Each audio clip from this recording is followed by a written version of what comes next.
প্রিয় দর্শক, আসসালামু আলাইকুম। নতুন আরেকটি ভিডিওতে আপনাদের সকলকে স্বাগত জানাচ্ছি। আমি নাজমুল সাকিব। প্রিয় দর্শক, পুলিশের একের পর এক দুর্নীতির চিত্র আমাদের সামনে উন্মোচিত হচ্ছে এবং আমি আপনাদেরকে আগেই বলেছিলাম আমি এই দুর্নীতির চিত্রগুলো ধারাবাহিকভাবে আপনাদের সামনে আগামী দিনগুলোতেও উন্মোচিত করব। তো সেই ধারাবাহিকতা আমি আজ মেনটেন করতে চলেছি এবং আজও এমন এক ব্যক্তির সাথে আমি আপনাদেরকে পরিচয় করে দিতে যাচ্ছি যে দুর্নীতিবাজ পুলিশ কর্মকর্তার ব্যাপারে প্রায় বছরখানেক আগেই আমি আপনাদেরকে জানিয়েছিলাম। সে সময় অবশ্য তিনি র্যাবে কাজ করতেন। এখন বর্তমানে তিনি অতিরিক্ত পুলিশ সুপার হিসেবে আছেন স্পেশাল ব্রাঞ্চে। কিন্তু র্যাবে যখন তিনি ছিলেন তখন তো তিনি একজন জল্লাদ হিসেবে পরিচিত ছিলেন এবং এতটাই কুখ্যাত তিনি ছিলেন যে তাকে বলা হতো এনকাউন্টার মাস্টার। অর্থাৎ নারায়ণগঞ্জে যখন তিনি র্যাবের দায়িত্ব পালন করেছিলেন তখন এই ব্যক্তির ভয়ে সকলে ভীত থাকতো এবং তিনি বেনজির আহমেদের নির্দেশে কত শত মানুষকে তিনি হত্যা করেছেন তার হিসেব নেই এবং তার হাতে এই এক্সট্রা জুডিশিয়াল কিলিং এর শিকার হয়েছেন অনেক মানুষ। এবং নাম প্রকাশ না করার শর্তে তাদের পরিবারের সদস্যরা আমার সাথেও বছরখানেক আগে অনেকেই কথা বলেছিলেন এবং তারা বলেছিলেন যে এমনও আছে যে উদাহরণ এই আলেপুদ্দিন হাতের নখ উপড়িয়ে ফেলেছেন মানুষকে নির্যাতন করে, আর এনকাউন্টারে মানুষকে তো তিনি মেরেছেনই। অর্থাৎ একটা ঘৃণ্য পাষণ্ড ব্যক্তিত্ব বলতে যা বুঝায় তার সবটুকুই এই আলেপুদ্দিনের মধ্যে রয়েছে। তো আজ এই আলেপুদ্দিনের দুর্নীতির চিত্র আমি আপনাদের সামনে তুলে ধরবো। তার আগে শুরুতে একটু ভূমিকা দিতে চাই যে আলেপুদ্দিন আসলে কে। এই আলেপুদ্দিন 2013 সালের 15ই জানুয়ারি তিনি পুলিশ সুপার হিসেবে যোগ দিয়েছিলেন। অর্থাৎ তার ক্যারিয়ারটা কিন্তু খুব বেশি একটা বড় নয়।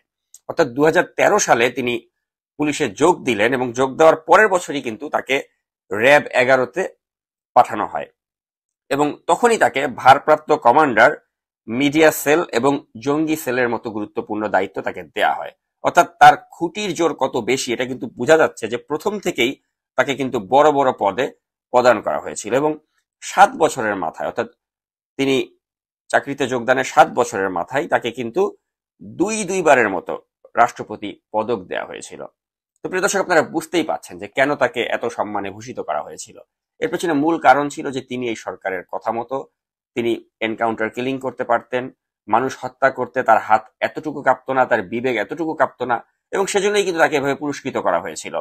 এবং এ কারণে তিনি দুইবারের মতো রাষ্ট্রপতি পদক পান 7 বছরের মাথায়। এবং তাকে তার সহকর্মীরা নাকি তাকে জল্লাদ বলে ডাকতো এবং তিনি আবার এটা খুব খুশি হয়েই তার ফেসবুকে পোস্ট করেছিলেন যে তার সহকর্মীরা তাকে জল্লাদ বলে ডাকে। তো তিনি যখন এটা ফেসবুকে পোস্ট করেছিলেন সেটা আমাদের কাছে দৃষ্টিগোচর হয়েছিল এবং আমরা সাথে সাথেই কিন্তু সেটার একটা স্ক্রিনশট রেখে দিয়েছিলাম। এই পোস্টটি এখন তার ফেসবুকে গেলে আপনারা পাবেন না, কিন্তু নিশ্চয়ই স্ক্রিনে আপনারা দেখতে পাচ্ছেন প্রিয় দর্শক যে তার কতটা ঔদ্ধত্য এবং কতটা ধৃষ্টতা ছিল সে সময়, যে তিনি একের পর এক মানুষকে খুন করতেন এবং তাকে জল্লাদ বলে তার সহকর্মীরা ডাকতো এবং সেটা আবার তিনি ফেসবুকে পোস্ট করেই জানান দিতেন। তো এতটাই ভয়ঙ্কর ছিলেন এই আলেপুদ্দিন। এবং তিনি বেনজিরের নির্দেশেই এই সমস্ত খুন করতেন এবং বেনজিরের সাথে তার অত্যন্ত সখ্যতা ছিল। আপনারা নিশ্চয়ই স্ক্রিনে এই ছবিটা দেখতে পাচ্ছেন প্রিয় দর্শক। এই বেনজিরের সাথে তার অত্যন্ত ঘনিষ্ঠ সম্পর্ক ছিল এবং এই সম্পর্ককে কাজে লাগিয়েই কিন্তু তার ক্যারিয়ারের এতটা উত্থান হয়েছে। তো যেটা আমি একটু আগে বলছিলাম আপনাদের, যে বর্তমানে তিনি অতিরিক্ত পুলিশ সুপার হিসেবে স্পেশাল ব্রাঞ্চে কর্মরত আছেন এবং তিনি কুড়িগ্রামে তার জন্ম। এবং এই কুড়িগ্রামের এই সন্তান আলেপুদ্দিন, এই কুখ্যাত সন্তান আলেপুদ্দিন, তিনি বর্তমানে তার এই পদবি ব্যবহার করে তিনি এত এত মানুষকে হত্যার পুরস্কার হিসেবে তিনি যেটা করেছেন, তিনি শত শত কোটি টাকার সম্পত্তি, সেখানে সরকারি সম্পত্তি তিনি দখল করেছেন, ভোগ করছেন তার ভাইদেরকে দিয়ে, এবং তার কিন্তু কিছুই হচ্ছে না। কুড়িগ্রামের রাজারহাট নামে একটা এলাকা রয়েছে এবং সেই এলাকাতে রেলওয়ের জমি দখল করে এই আলেপুদ্দিন তার ভাইয়ের দ্বারা 20,000 ঘনফুট মাটি কর্তন করেছেন এবং এই কাজে যিনি জড়িত তিনি হচ্ছেন আলেপের আপন ভাই আলতাফ হোসেন, তার নাম। আপনারা নিশ্চয়ই প্রিয় দর্শক স্ক্রিনে একটি ছবি দেখতে পাচ্ছেন এই কুখ্যাত আলেপুদ্দিনের সাথে তার ভাই আলতাফ হোসেনের এই ছবিটি আপনারা দেখতে পাচ্ছেন। তো এই ভাইয়ের সাথে সম্পর্ক কাজে লাগিয়ে এই আলতাফ কিন্তু তার এলাকার মানুষকে আর মানুষ মনে করেন না এবং তিনি এভাবে কৃষকদের জমি, যেগুলো আবাদি জমি রয়েছে, সেগুলো তিনি দখল করছেন। পাশাপাশি রেলওয়ের যে জমি, সেই রেলওয়ের জমিও কিন্তু তিনি দখল করেছেন এবং এটা নিয়ে কিন্তু ইতিমধ্যেই সংবাদ প্রকাশিত হয়েছে কয়েকটি স্থানীয় গণমাধ্যমে। কিন্তু তারপরেও কিছু কি হয়েছে? প্রিয় দর্শক, একটু চিন্তা করে দেখুন যে একে তো দরিদ্র কৃষকদের যে ফসলি জমি, সেটা এই আলতাফ হোসেন, তিনি আলেপ উদ্দিনের ভাই, এই পরিচয় কাজে লাগিয়ে তিনি দখল করছেন, ভোগ করছেন। আবার এট দ্য সেম টাইম তিনি রেলওয়ের যে জমি, সরকারি জমি, সেটা তিনি দখল করেছেন, এবং দখল করে তিনি 20,000 ঘনফুট মাটি কর্তন করেছেন সেই রেলের জমিতে, এবং রেল চলাচলকে কিন্তু বাধাগ্রস্ত করেছেন। এটা নিয়ে পত্রপত্রিকায় যে শুধু লেখা হয়েছে তা কিন্তু নয় প্রিয় দর্শক। ইতিমধ্যে কুড়িগ্রামের জেলা প্রশাসক এবং রাজারহাট থানার যিনি ওসি, তাকে লিখিত আকারে এই বিষয়ে কিন্তু জানানো হয়েছে, কিন্তু আজ পর্যন্ত একটি ব্যবস্থাও কিন্তু এই আলতাফ হোসেনের বিরুদ্ধে নেওয়া হয়নি, কারণ তার ভাই হচ্ছে প্রভাবশালী পুলিশ কর্মকর্তা আলেপ উদ্দিন। তো এই হচ্ছে প্রিয় দর্শক আমাদের বর্তমান বাংলাদেশের বাস্তবতা, যে আলেপ উদ্দিনের মতো একটি ব্যক্তি, যিনি বাংলাদেশের ইতিহাসে সবচেয়ে বেশি এনকাউন্টার কিলিং নিজ হাতে করেছেন, যিনি ফেসবুকে দম্ভ করে বলতে পারেন যে তিনি জল্লাদ, তাকে তার সহকর্মীরা জল্লাদ বলে ডাকে, সেই আলেপ উদ্দিন তিনি আজ একজন স্পেশাল ব্রাঞ্চের একজন অতিরিক্ত পুলিশ সুপারের দায়িত্ব পালন করছেন। আর এদিকে তার ভাই কুড়িগ্রামে তিনি রেলওয়ের সম্পত্তি তিনি দখল করেছেন, তিনি ভোগ দখল করছেন, তিনি কৃষকদের যে জমি জমা আছে, আবাদি ফসলের জমি আছে, সেগুলো দখল করছেন। এগুলো নিয়ে পত্রপত্রিকায় লেখালেখিও হচ্ছে, স্থানীয় সংবাদপত্রে লেখা হচ্ছে, এবং সেই কুড়িগ্রাম জেলা প্রশাসক তিনি বিষয়টা সম্পর্কে অবগত আছেন, রাজারহাট থানার যিনি ওসি তিনিও বিষয়টা সম্পর্কে অবগত আছেন, কিন্তু কোনো ধরনের ব্যবস্থা কিন্তু তাদের বিরুদ্ধে নেওয়া হয় না।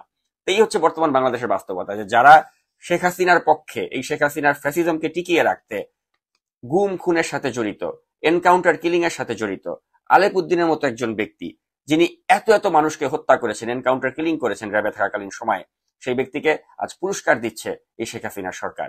এবং আমরা তো ইতিপূর্বে দেখেছি শেখ হাসিনার হাত থেকেই তো আলেপ উদ্দিন পুরস্কার নিয়েছেন। তো তিনি তো শেখ হাসিনার গর্বিত সন্তান।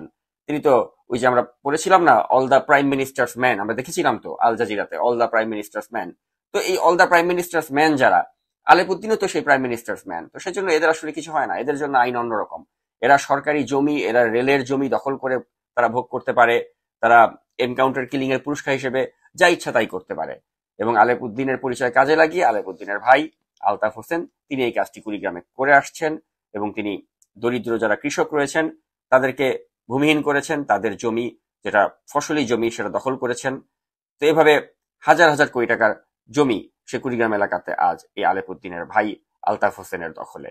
তো এই হচ্ছে প্রিয় দর্শক এই বর্তমান বাংলাদেশের বাস্তবতা, যেখানে বেনজিরের মতো পুলিশ কর্মকর্তা, যেখানে আসাদুজ্জামান মিয়ার মতো পুলিশ কর্মকর্তা, যেখানে এই আলেপের মতো পুলিশ কর্মকর্তা, তারা এবং তাদের পরিবারের সদস্যরা যা খুশি তাই করতে পারে, এবং আমরা চেয়ে চেয়ে দেখতে পারি, কারণ আমাদের এছাড়া আর কিছু করার নেই। তো এই একে একে আমাদের কাছে প্রিয় দর্শক এই সত্যগুলো বের হচ্ছে, হয়তো আগামী দিনগুলোতে আরো বের হবে। আমরা এগুলোকে চাই একটা রেকর্ড হিসেবে রেখে দিতে, কারণ আমরা জানি যে এই সরকারের আমলে আলেপ উদ্দিনের কোনো বিচার হবে না। এই সরকার যতদিন ক্ষমতায় আছে ততদিন আসাদুজ্জামান মিয়ার মতো লোকের কোনো বিচার হবে না। কিন্তু নাগরিক টিভিতে আমরা এই যে পুলিশদেরকে এক্সপোজ করছি, এদের চিত্র আপনাদের সামনে তুলে ধরছি, একটাই আমাদের প্রত্যাশা। সেই প্রত্যাশাটা হচ্ছে যদি অচিরেই দেশে একটি গণতান্ত্রিক সরকার প্রতিষ্ঠিত হয়, এদের প্রত্যেককে নিশ্চয়ই বিচারের মুখোমুখি করা হবে। এবং সেই বাংলাদেশের প্রত্যাশা রেখে প্রিয় দর্শক আজকের মতো এই ভিডিওটি এখানেই শেষ করছি। এতক্ষণ সাথে থাকার জন্য অসংখ্য ধন্যবাদ।